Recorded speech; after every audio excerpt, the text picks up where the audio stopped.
अस्सलामुअलैकुम, welcome to our YouTube channel. आज हम chapter 3 class 9th new addition 2025 की एक्सरसाइज 3.2 सॉल्व करेंगे। क्वेश्चन नंबर 1 है consider the universal set. Universal set है U x such that x is a multiple of 2। ठीक है, multiple of 2 होगा मतलब 2 का टेबल होगा एंड 0 से स्टार्ट करना है और 30 से छोटा ही होना चाहिए, 30 के इक्वल होगा। ठीक है, x such that x is the multiple of 6 मतलब 6 का पहाड़ा and x such that x is the multiple of 8। अब हम देख लेते हैं कि पहला इसका पार्ट है list all the element of the set a and b। अब सेट और a और b के जो है ना वो टेबुलर फॉर्म में लिखने। एक है 6 का पहाड़ा 6, 12, 18, 24, 30।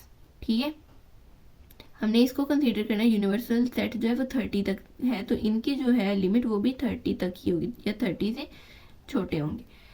अब इसमें जो है 8 के मल्टीपल हैं तो 8 के मल्टीपल 24 तक आएगा। अगर आएगा तो 32 होगा, 32 इससे बड़ा है तो हम नहीं उसे कंसीडर करेंगे। ठीक है, नहीं कंसीडर करेंगे तो इसके सिर्फ 3 ही एलिमेंट्स बनेंगे। अब हमने इसका इंटरसेक्शन लेना है। इंटरसेक्शन का मतलब होता है कि जो ए में वैल्यूज हैं, जो ए के एलिमेंट्स हैं और बी के एलिमेंट्स हैं, उन दोनों में से जो कॉमन है वो हमने लिखना है जस्ट। ठीक है, 6, 12, 18, 24, 30 है। 24 इसमें भी है, इसमें भी है। ठीक है, बाकी 8 इसमें नहीं है, 16 इसमें नहीं है। ठीक है, इस तरह से सिर्फ 24 है तो हमने सिर्फ 24 लिख देना है जो कॉमन है। अब इसकी वेन डायग्राम बनानी है। वेन डायग्राम में एक सर्कल होता है ए सबसेट के लिए, सेट के लिए, दूसरा होता है बी सेट के लिए। ए में जितने भी एलिमेंट हमने वो लिख देने और जो इनका इंटरसेक्शन है ना, इसका मतलब कि जो इन दोनों में कॉमन है। ठीक है, अब ये कॉमन वाला 24 था वो इधर आ जाएगा। बाकी एलिमेंट्स जो है वो ए वाले में और बी वाले में अलग अलग हम लिख देंगे। और जो यूनियन होता है ना वो ये होता है कि जो इनके अलावा बाकी रह गए, जैसे 2। ठीक है, मल्टीपल ऑफ 2 था ना तो 2 से स्टार्ट हो रहा था। 2, 4, 6 अंदर ए वाले में आ गए। ठीक है, 6 के बाद आएगा 8, वो ये रहा। 8 के बाद है 10। ठीक है, 10 के बाद 12, 14, 16, 18, 20, 22, 24, 26, 28। ठीक है, 30 से छोटे 28 तक ये आ चुके। Question number 2, let u is equal to x such that x is an integer, x is greater than 0 and smaller and equals to 150, g is such that x is equals to 2 की power n for the integers 2 की power m for the integers. तो m 0 से बड़ा होगा और 12 से छोटा होगा। ठीक है, 12 से छोटा होगा एंड h जो है x such that is a square. अब हम देख लेते हैं। पहले तो g और h के जो है ना वो ट्यूबुलर फॉर्म में लिखते हैं। g यहाँ पे था, g जो है वो 2 की पावर m है और m में इंटीजर्स हैं। तो m में इंटीजर्स जो हैं वो हम स्टार्ट करते हैं 0 से। इंटीजर्स में 0 आता है ना, 2 0 2 पावर 0 तो 1 हो जाएगा 1, फिर 2, 4, 8, 16, 32, 64, 128। ठीक है, यहाँ तक करेंगे। अब हमने 128 तक क्यों किया है, क्योंकि 2 की पावर m है ना। उसके बाद हमने h देख लेना है। h जो है वो स्क्वायर है। पहले 1 का स्क्वायर, 2 का स्क्वायर, 3 का स्क्वायर, 4 का स्क्वायर, 5 का स्क्वायर, 6 का स्क्वायर, इस तरह करते करते हमने 144 तक वैल्यूज ले ली हैं। ठीक है, 144 तक ही क्यों ली है, क्योंकि ये 128 तक ही क्यों लिया है, क्योंकि यहाँ पे तो 12 से छोटा है ना, तो यहाँ हमने 7 तक लिया है। क्यों, क्योंकि यहाँ पे 150 की लिमिट लगी हुई यूनिवर्सल में। ठीक है, तो 150 से छोटा 128 ही आ रहा है। इससे जो नेक्स्ट है वो 150 से हायर वैल्यू है, तो इसलिए हमने 128 पे ख़त्म कर देना है और यहाँ पे 144 पे। अब हमने इसका यूनियन ले लेना है। यूनियन का मतलब होता है कि जितने भी जी में है, जी में एलिमेंट्स और एच में एलिमेंट्स सबको मिला के लिख देना है। ठीक है, हर किसी को। अब जो कॉमन है वो एक दफ़े लिख लेते हैं, जैसे 1 है तो वो एक दफ़े लिख लेते हैं। ठीक है, 2 नहीं है तो 2 इसमें है, 2, 4 दोनों में है, एक दफ़ा लिख लिया। 8, 9, 16 इस तरह करते करते जितने भी एलिमेंट्स हैं वो सबको एक एक दफ़ा लिख लेना है। अब हमने इसका इंटरसेक्शन लेना है। इंटरसेक्शन में सिर्फ कॉमन, अच्छा इसमें कॉमन से सिर्फ 1, 4, 16, 64। ठीक है, हमने वो लिख लेना है। क्वेश्चन सोल्व हो गया हमारा। क्वेश्चन नंबर 3 है consider set p such that x p is equal to x such that x is prime number. तो प्राइम नंबर होंगे, x जो है वो 0 से ग्रेटर होगा, 20 से छोटा होगा। और जो q है वो x such that x is the divisor of 210 का डिवाइजर होगा, और x 0 से बड़ा होगा, 20 से छोटा होगा। अच्छा, p और q हम पहले लिखते हैं, उसका हमने इंटरसेक्शन लेना है। p की वैल्यू अब सारे प्राइम नंबर हैं लेकिन 20 से छोटे, ठीक है। और इसमें जितने भी डिवाइजर हैं 210 के लेकिन 20 से छोटे, ठीक है। 1 2 3 5 6 7 10 14 15 ये जो है ना वो डिवाइजर्स हैं 210 के। ओके, अब हमने इसमें से जो कॉमन है सिर्फ वो ले लेने। p में 2 था, इसमें भी 2, 3 3 5 5 और 7 सिर्फ कॉमन है, तो हमने इंटरसेक्शन में कॉमन जस्ट जो दोनों में सेम है एलिमेंट्स वो ले लेंगे। यूनियन में हमने सबको इकट्ठा करके लिख देना है, और यहाँ पे मैंने लिख दिया है। वेरीफाई, क्वेश्चन नंबर 4 है verify the commutative property of union and intersection for the following pair of set. अब हमने इनकी क्यूम्यूटेटिव प्रॉपर्टी को वेरीफाई करना है, ठीक है। अब ए सेट दिया हुआ है, बी सेट दिया हुआ है, ठीक है। क्यूम्यूटेटिव प्रॉपर्टी का मतलब होता है कि right hand side is equal to left hand side, और किसके लिए यूनियन का भी इंटरसेक्शन दोनों का करना है। A union B is equal to B union A होना चाहिए, और इंटरसेक्शन के केस में A intersection B is equal to B intersection A होना चाहिए। अब हम यूनियन लेते हैं, पहले ए यूनियन बी लिया है तो सबको इकट्ठा लिख दिया, बी यूनियन ए में भी सबको इकट्ठा लिख देना। तो ए यूनियन बी और बी यूनियन ए जो है वो सेम हो गया, ठीक है, क्योंकि वैल्यूज लिखनी है ना, जो उसमें भी सारी मिला के लिख देनी है, उसमें भी पहले उसे लिख लो उसे लिख लो, क्या फर्क पड़ता है। अच्छा, उसके बाद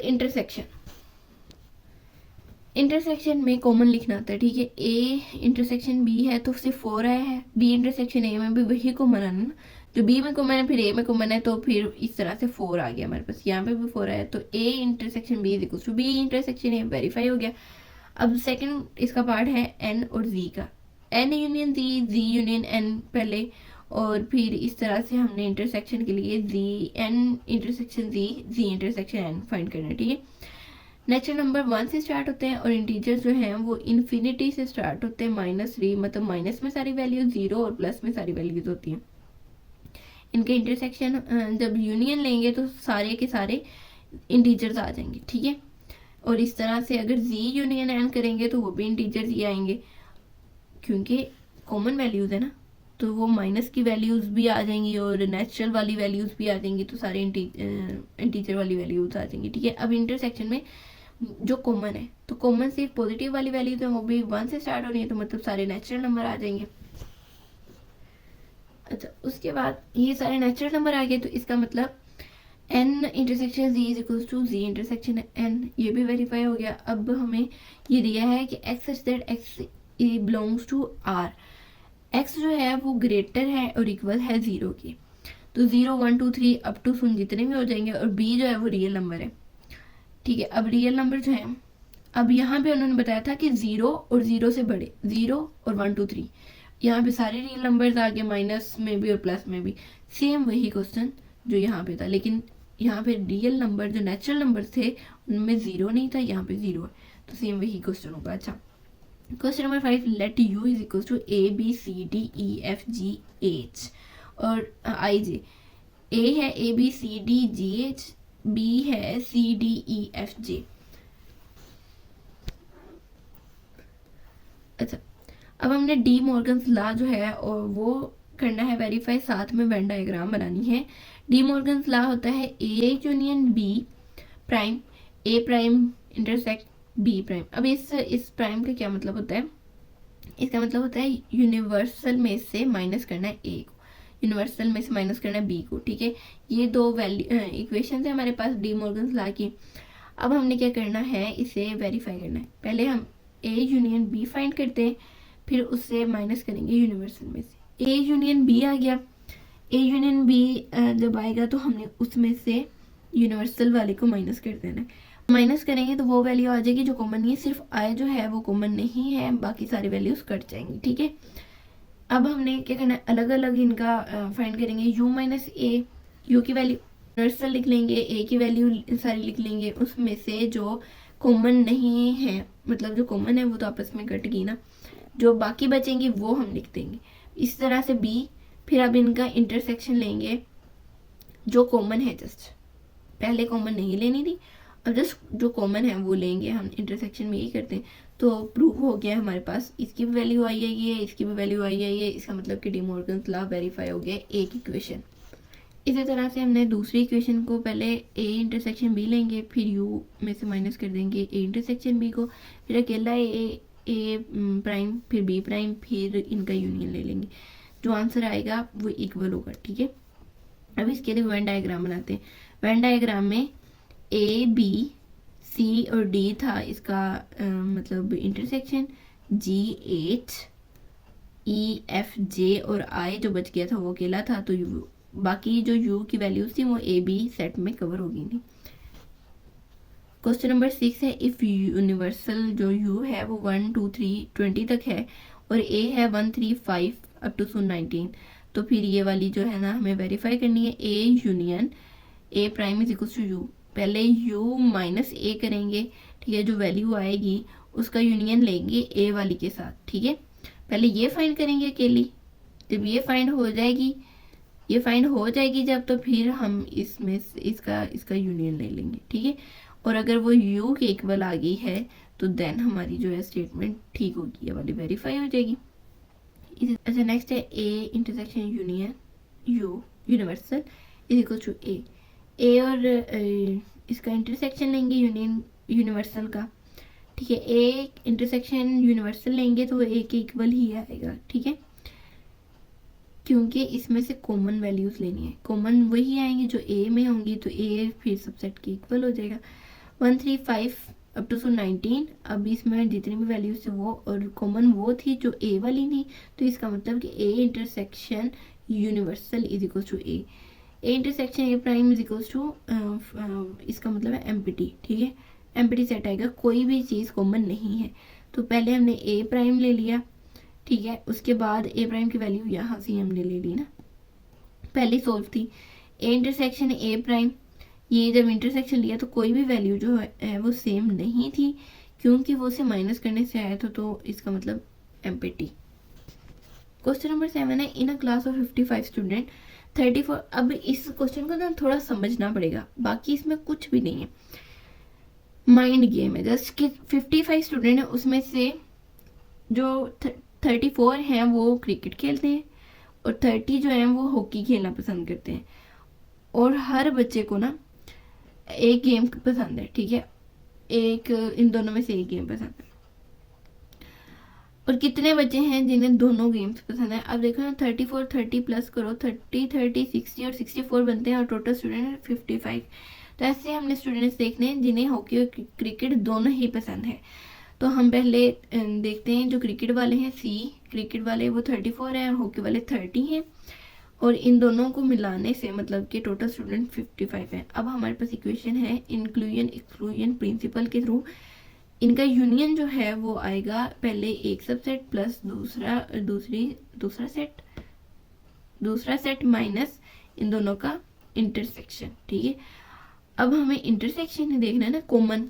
इंटरसेक्शन का क्या मतलब होता है, कॉमन चीज़ें। अब हमने देखना है कि ऐसे कौन से स्टूडेंट जिन्हें दोनों गेम्स पसंद हैं, जो कॉमन है दोनों में। अब 55 है, इन्हें प्लस करेंगे 64 हो गया, इधर जाके ये माइनस हो जाएगा, जितना माइनस आके आंसर आया वो हमारे पास इनके इंटरसेक्शन आ जाएगा, मतलब 9 स्टूडेंट्स को क्रिकेट और हॉकी दोनों पसंद है। अच्छा, अब है in question number 8, in a group of 500 employees, 500 employees हैं, 250 कैन स्पीक उर्दू, 250 जो हैं वो उर्दू बोल सकते हैं, 150 इंग्लिश बोल सकते हैं, 50 जो है पंजाबी बोल सकते हैं, 40 जो है इंग्लिश उर्दू दोनों बोल सकते हैं, 30 जो हैं वो इंग्लिश और पंजाबी बोल सकते हैं, और 10 जो है उर्दू पंजाबी बोल सकते हैं। तो अब कितने हैं जो तीनों लैंग्वेजेस बोल सकते हैं। ठीक है, हम पहले देख लेते हैं, उर्दू वाले 250, इंग्लिश वाले 50 और पंजाबी वाले 50। ठीक है, टोटल 500 है। वैसे इन उर्दू और इंग्लिश दोनों जो बोल सकते हैं वो 40 हैं, इंग्लिश और पंजाबी जो बोल सकते हैं वो 30 हैं, और उर्दू पंजाबी जो है वो 10 बोल सकते हैं। ठीक है, जो गिवन डेटा था वो सारा दे दिया है हमें। अभी इन तीनों का हमने इंटरसेक्शन लेना है। ठीक है, इंटरसेक्शन लेंगे तो हमें पता चल जाएगा। अब इंटरसेक्शन कैसे लेना है, पहले उर्दू वाले का इंटरसेक्शन इंग्लिश वाले के साथ लेंगे, फिर इंग्लिश वालों के इंटरसेक्शन पंजाबी वालों के साथ, फिर उर्दू का पंजाबी के साथ, फिर उसे माइनस करेंगे उर्दू इंग्लिश पंजाबी में से, मतलब टोटल में से, ठीक है। अब हम देखते हैं, सारी हमें वैल्यूज दी हुई हैं। 40, ये 40 है, 30 10, ठीक है। और ये जो सारे हैं ये कितने हैं हम देख लेते हैं।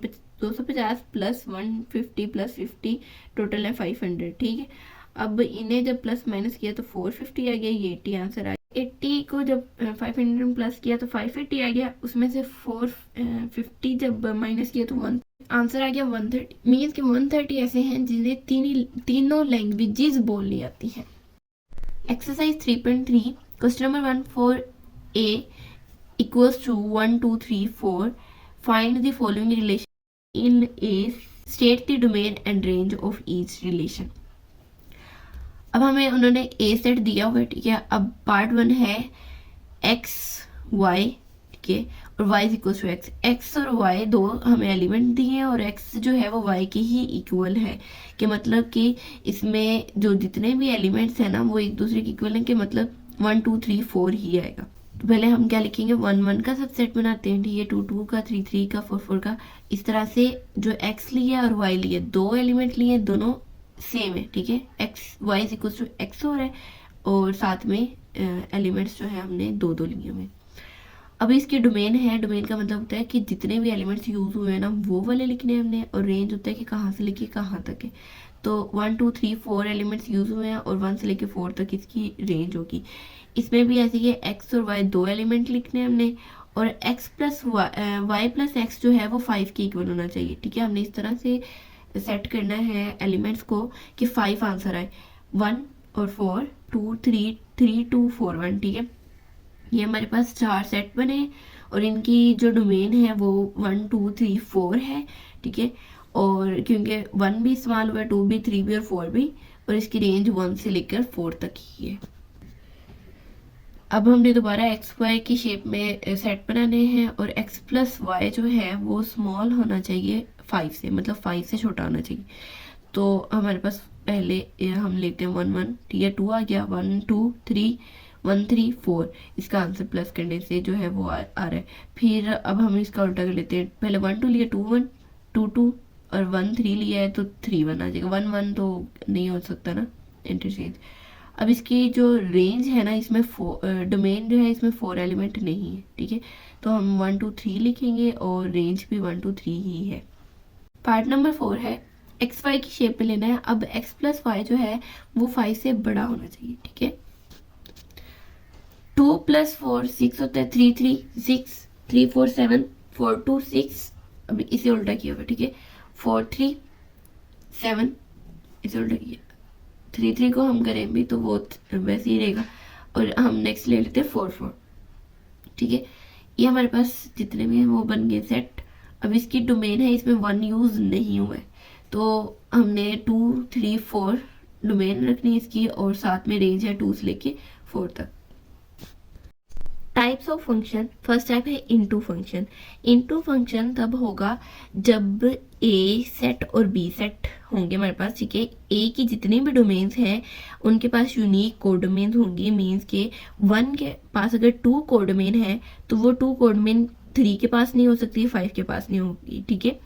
और जो बी की रेंज है ना वो एफ की रेंज से इक्वल नहीं होगी, मीन्स कि एफ की रेंज है 1 to 6 लेकिन बी की रेंज है 2 to 8। तो इसका ये मतलब हुआ कि जो बी की रेंज है वो एफ के इक्वल नहीं है, और इसमें जितनी भी डोमेन्स हैं उनके पास यूनिक कोडोमेन्स भी हैं। ऑन टू फंक्शन का ये मतलब होता है कि जितने भी डोमेन्स हैं ना उनके पास यूनिक कोडोमेन है। मतलब ये जो है 1 उसके पास ए है, 2 के पास बी है, ठीक है। इन डोमेन्स जो है ये कोई भी खाली नहीं है, ना ही खाली है और ना ही कह लो कि इनके पास सेम है किसी के पास, ठीक है। यूनिक भी है और टेकन भी है। ऑन टू फंक्शन का मतलब होता है कि पहले क्या था कि अगर एक यहाँ पे 3 थे तो जस्ट इसने इसे कवर किया हुआ था, ठीक है। इस डोमेन ने इस कोडोमेन को कवर किया हुआ था। लेकिन यहाँ पे ये है कि जितनी भी डोमेन्स है ना वो सारी की सारी जो है उनके पास कोडोमेन्स हैं, और इसमें ये भी ये पॉसिबिलिटी है कि यूनिक ना भी हो, ठीक है। दो डोमेन्स के पास सेम कोडोमेन हो सकती है। पहले तो हमारे पास इस तरह से था ना, तो इनकी ये वाले एलिमेंट अगर बच रहे थे तो उन्हें वैसे ही छोड़ा हुआ था, लेकिन इसमें कोई भी एलिमेंट जो है वो खाली नहीं है, सब टेकन है। और सब जो है ना, एवरी एलिमेंट ऑफ बी वो इमेज है ए के एलिमेंट्स का। Onto one to one function, bijective function. Bijective function में ये होता है कि इसमें सारी की सारी जो डोमेन्स है उनके पास यूनिक कोडोमेन है, ठीक है। फर्स्ट इसका ये रूल है कि सारी की सारी जितनी भी डोमेन्स है उनके पास यूनिक कोडोमेन। और सेकेंडली जितनी भी डोमेन्स हैं वो सारी की सारी जो हैं वो बी की जो एलिमेंट हैं उन्हें कवर करिए, ठीक है। मीन्स के इसमें इंजेक्टिव के सबके पास यूनिक कोडोमेन है, और सब्जेक्टिव मीन्स कि सारी की सारी टेकन है। ये दोनों रूल्स फॉलो हो रहे हैं इसमें। क्वेश्चन नंबर 2 है represent function of which type. अब ये बुक पे था कि फंक्शन दिए हुए थे और हमने देखना था कि वो किस तरह से जो है कौन सा फंक्शन है भी है या नहीं है। तो जो पहला फिगर था वो मतलब कोई भी फंक्शन नहीं था, तो हम लिख देंगे कि ये कोई भी फंक्शन रिप्रेजेंट नहीं कर रहा। दूसरे वाला जो था वो बाइजेक्टिव था, इसी तरह तीसरे वाला भी, और फिर जो था लास्ट वो फंक्शन रिप्रेजेंट कर रहा था और वो इनटू फंक्शन था। क्वेश्चन नंबर 3 है if g into x is equal to 3x plus 2 and h into x is equal to x square plus 1 then find g x की वैल्यू 0 दी हुई है, 0 पुट करेंगे तो हमारे पास 2 आंसर आ जाएगा, ठीक है। 3 0 0 और 2 वैसे के वैसे। यहाँ पे -3 है तो -3 पुट करेंगे, 3 3 9 और माइनस माइनस प्लस माइनस और साइन वो जो बड़ी वैल्यू के साथ है, 9 में से 2 माइनस करेंगे तो 7। यहाँ पे 2/3 दिया हुआ है, 3 3 से कैंसिल हो गया, 2 + 2 4 आ जाएगा। इसका यहाँ पे स्क्वायर था x स्क्वायर प्लस 1 अगर है तो 1 का स्क्वायर 1 ही रह जाएगा, +1 2 आ जाएगा। -4 का स्क्वायर होता है माइनस, जब स्क्वायर लेंगे तो कैंसिल हो जाएगा, और 4 का स्क्वायर होता है 16 + 1 17 आ गया। -1/2 का स्क्वायर होता है 1/4 +1, इसका एलसीएम लेंगे 4 एलसीएम आ जाएगा 1 + 4 5 5/4 आंसर आ जाएगा। क्वेश्चन नंबर 4 है if f into x is equals to 8 and f into x is equals to 14 and x is equals to 3 and x is equals to 6। ये क्वेश्चन में था, ये हमारे पास गिवन डाटा है। अब हमने इसे सॉल्व करना है, ठीक है। जो हमें इक्वेशन दी है कि f x is equals to 3x plus b plus 1, तो हमें क्या फाइंड करना था, a और b की वैल्यूज। तो हम इसमें से इक्वेशन 1 डिराइव करते हैं। 3a plus b, यहाँ पे ये प्लस हो रहा है, इधर जाके माइनस हो जाएगा, 8 - 1 7 हो जाएगा। और ये वेरिएबल्स हैं, ये नहीं होंगे प्लस माइनस, तो हम इसे ऐसे रख देंगे। और ये इक्वेशन 1। दूसरी इक्वेशन दी f x is equals to 6a + b + 1, तो f x is equals to अगर हम 14 पुट करें और 6a + b + 1, यहाँ पे 1 प्लस हो रहा है, उधर माइनस हो जाएगा तो 13, और इक्वेशन 2। अब हमारे पास दो वेरिएबल हो, एक को फाइंड करना हो, तो हम क्या करते हैं कि एक वेरिएबल को हम कैंसिल करवा देते हैं, ऐड करवा के या सब्ट्रैक्ट करवा के। ऐड हम उस सूरत में करवाते हैं जब साइन ऑपोजिट हो। यहाँ पे साइन सिमिलर थे तो हम सब्ट्रैक्ट करवाएंगे, सब्ट्रैक्ट करने से साइन चेंज और कैंसिल हो जाएंगे। ये कैंसिल हो गए, 6 - 3 -3a इज इक्वल टू -6 आ गया। ये यहाँ पे -6 ओवर -3 आ जाएगा, माइनस माइनस से cancel, 3 1 3 3 2 6, a is equal to 2 आ गया। अब इस इक्वेशन में जब हम a की वैल्यू पुट करेंगे तो 3 2 6, ये 6 इधर प्लस हो रहा है, उधर माइनस हो जाएगा। 7 में से 6 माइनस किए तो 1 आंसर आ गया, b की वैल्यू 1 आ गई। क्वेश्चन नंबर 5 में गिवन डाटा था कि g into x is equal to 0 और x जो है वो -1 के इक्वल है, g into x is equal to 10 और जो x है वो 2 के इक्वल है। अब इक्वेशन दी हुई थी कि g into x is equal to ax + b + 5, ठीक है। ये इक्वेशन थी और x की वैल्यू हमने पुट की और g into जो x था उसकी वैल्यू भी उन्होंने दी हुई, वो भी पुट कर दी हमने। तो इससे हम इक्वेशन ड्राइव करेंगे।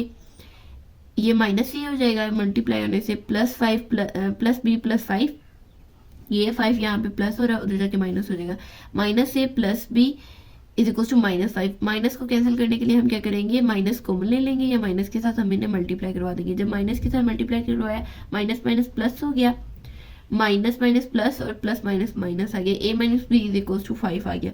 यहाँ पे भी ये इक्वेशन दी हुई थी g into x is equal to ax plus B plus 5, ठीक है। अब वही इक्वेशन है, यहाँ पे हम 10 पुट करेंगे, ठीक है, और यहाँ पे x की वैल्यू 2 थी, a into 2 plus B plus 5, 2a हो गया प्लस बी प्लस 5, यहाँ पे 5 प्लस हो रहा है वहाँ माइनस हो जाएगा, 10 में से माइनस किए तो 5 रह गया, ठीक है, ये इक्वेशन 2 हो गई। अब हमने कहा था कि जब साइन ऑपोजिट होंगे तो ऐड करना है, जब सिमिलर होंगे तो सब्ट्रैक्ट कर देंगे। अब ये ऑपोजिट है, कैंसिल करवाना है हमने, तो हम ऐड कर देंगे, ये कैंसिल हो गए, 2a में एक और a प्लस किया तो 3a इज इक्वल टू 10 हो गया ये, ठीक है, 10/3 जो है a का आंसर आ गया। अब हमें a की वैल्यू मिल गई है, पहली इक्वेशन में हम a की वैल्यू पुट करके b की वैल्यू फाइंड करेंगे। 2a की वैल्यू पुट की plus b is equal to 5, 20/3 answer आ गया, प्लस b, यहाँ पे 5 माइनस प्लस हो रहा था माइनस हो जाएगा, 20/3, एलसीएम लेंगे 3, 15, 5 3 15 होता है, एलसीएम के साथ मल्टीप्लाई हो जाती है जो वैल्यू के लिए, 15 माइनस 20/3 आ गया, ठीक है। अब 15 में से 20 माइनस किए तो 5 रह गए, और 5 के साथ साइन वो जो बड़ी वैल्यू के साथ -5 और 3 इसका आंसर आ गया। क्वेश्चन नंबर 6 है, if f into x is equal to 32 and if f into x is equal to 5x plus 1, तो x किसके इक्वल होगा। पहले वो x की वैल्यूज दे रहे थे, अब x की वैल्यू नहीं दी है, हमें x की वैल्यू फाइंड करनी है, ठीक है। 32 इज इक्वल टू, ये f इंटू एक्स जो है 32 इक्वल था, अब ये सेकेंड इक्वेशन है fx plus 1, 32 is equal to fx plus 1 लिखेंगे, ठीक है, fx is equal to 32 minus 1, यहाँ पे प्लस हो रहा था वहाँ माइनस हो जाएगा, 32 में से 1 माइनस किया 31, x इज इक्वल टू 31/5, तो 5 वन 5, 5 6 था 30 और 6.2 तकरीबन इसका आंसर है, जो इक्वल्स टू 6 है, अप्रोक्सीमेटली इक्वल, मतलब टोटली इक्वल नहीं है लेकिन नियर अबाउट है, ठीक है। क्वेश्चन नंबर 7 है, F x is equal to 6 और x की वैल्यू 1 है, F x is equal to 10 और x की वैल्यू -2 है।